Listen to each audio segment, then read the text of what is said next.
अस्सलाम वालेकुम जी, क्या बुल रन ख़त्म हो चुकी है। इस टॉपिक को आज इस वीडियो में हम डिस्कस करेंगे और मैं आपको बताऊंगा कि नेक्स्ट आने वाले कुछ दिनों में आप मार्केट से क्या एक्सपेक्ट कर सकते हैं और क्या मूवमेंट जो मार्केट में फ़र्दर होने वाली है।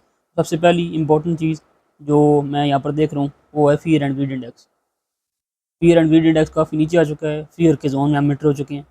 बुल रन में जब भी मैं इसको बिलो 50 बिलो 40 देखता हूँ तो मैं इसको एक काफ़ी बुलिश साइन समझता हूँ, क्योंकि बुल रन में इस तरह की मूवमेंट बहुत कम होती है।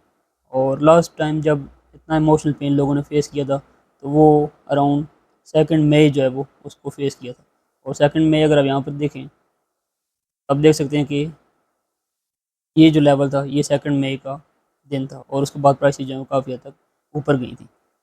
इसके अलावा ये तो एक इमोशनल पेन होगा, एक सेंटिमेंटल साइड होगी मार्केट की, जो कि बता रही है कि मार्केट ने आइंदा आने वाले दिनों में मोस्ट प्रोबेबली बुलिश होना है। सेकेंडली, जो फेडरल रिज़र्व है उसने रिसेंटली हिंट किया है कि इस साल के एंड पर, लेटर दिस ईयर, आपको एक ईजिंग मिल सकती है, यानी रेट कट मिल सकता है। काफ़ी लोग पिछले कुछ दिनों से पिछले कुछ टाइम से कह रहे थे कि रेट कट्स इस साल नहीं होंगे, रेट कट्स जो मोस्टली 2025 में होंगे। लेकिन मैं बार बार बता रहा था कि मैं एक्सपेक्ट करूँ कि रेट कट्स इसी साल ही होने चाहिए। और रिसेंटली एक हमें हिंट मिल चुका है कि रेट कट इस साल कोई ना कोई, एटलीस्ट एक रेट कट लाजमी होगा।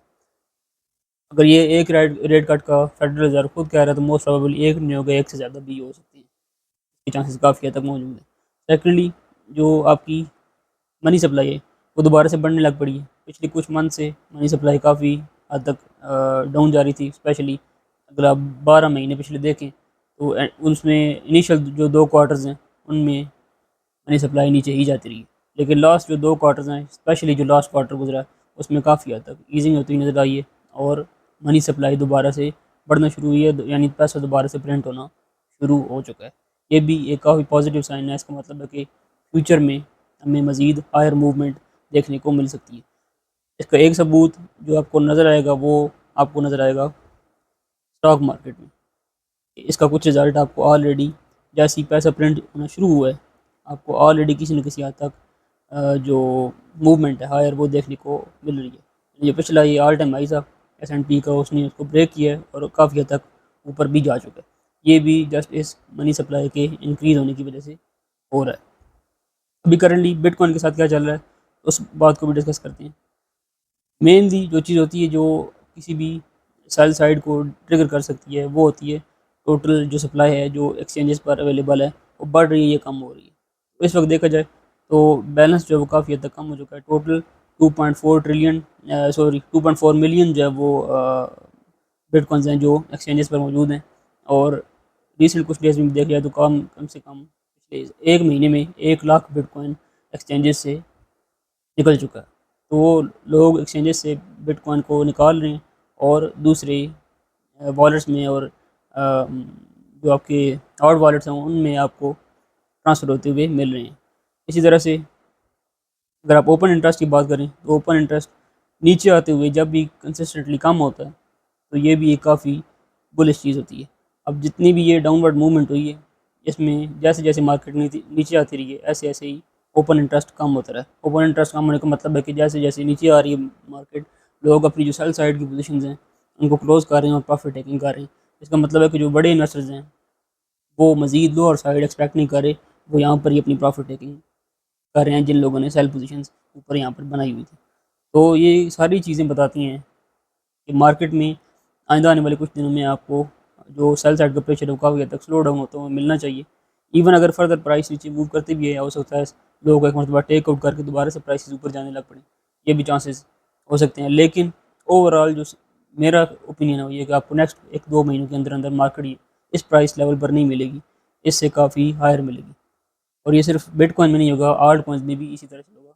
अब आपको आल्ट कॉइन्स में भी वो मूवमेंट देखने को मिलेगी जिसका मैं पिछले कुछ मंथ से कह रहा था कि आपको जुलाई के अराउंड अबाउट, मैंने पहले भी 1-2 वीडियोज़ में मेंशन किया था, मैं एक्सपेक्ट कर रहा हूँ कि जुलाई के अराउंड अबाउट आपको जो बुलिशनेस है आल्ट कॉइन्स में वो आपको देखने को मिल सकती है। अभी आप देख सकते हैं जो डोमिनेंस है वो काफ़ी हद तक कम हुई है। रिसेंटली जो ये जो डंप लगा है इसमें हुआ क्या है, बिटकॉइन तो काफ़ी हद तक नीचे आया लेकिन आल्ट कॉइन्स कंपैरेटिवली काफ़ी हद तक स्टेबल रहे हैं।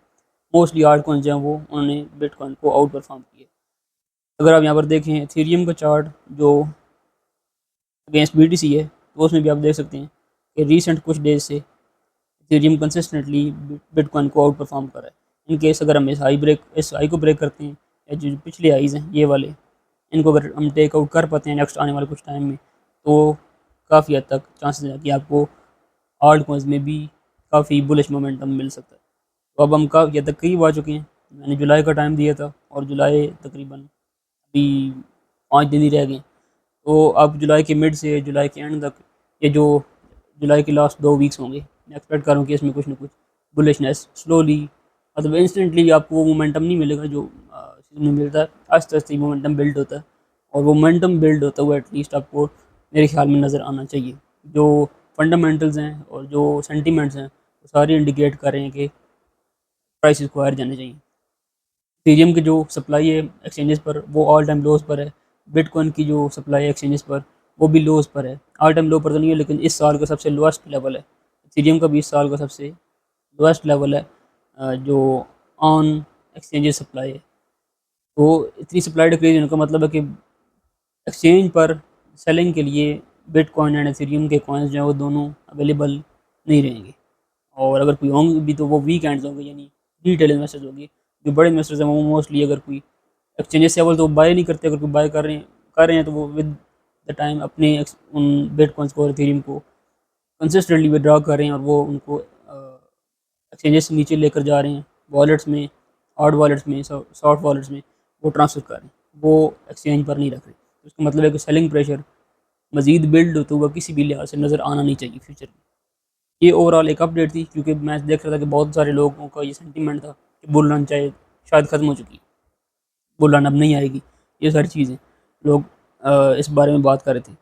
ये भी काफ़ी पॉजिटिव साइन है कि जब आम आदमी ये बात करने लग पड़े कि अब बुल रन आनी है, तो आपने कंट्रेरियन रहना है, वहाँ पे ज़्यादातर चांसेस ये हैं कि मार्केट हायर नहीं जाएगी। इसी तरह से अगर आम आदमी कहने लग पड़े कि बुल रन ख़त्म हो चुकी है, अब बुल रन नहीं आएगी, यानी बुल रन के आने से पहले ही लोग ये कहने लग पड़े कि बुल रन ख़त्म हो चुकी है, ये बुल रन नहीं आएगी, ये काफ़ी एक पॉजिटिव साइन है।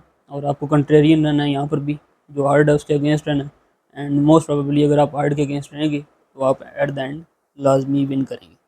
दैट्स इट, ये सारी अपडेट थी। मज़ीद कोई नेक्स्ट अपडेट देने वाली हुई तो मैं नेक्स्ट वीडियो में बता दूँगा। मिलते हैं नेक्स्ट वीडियो में।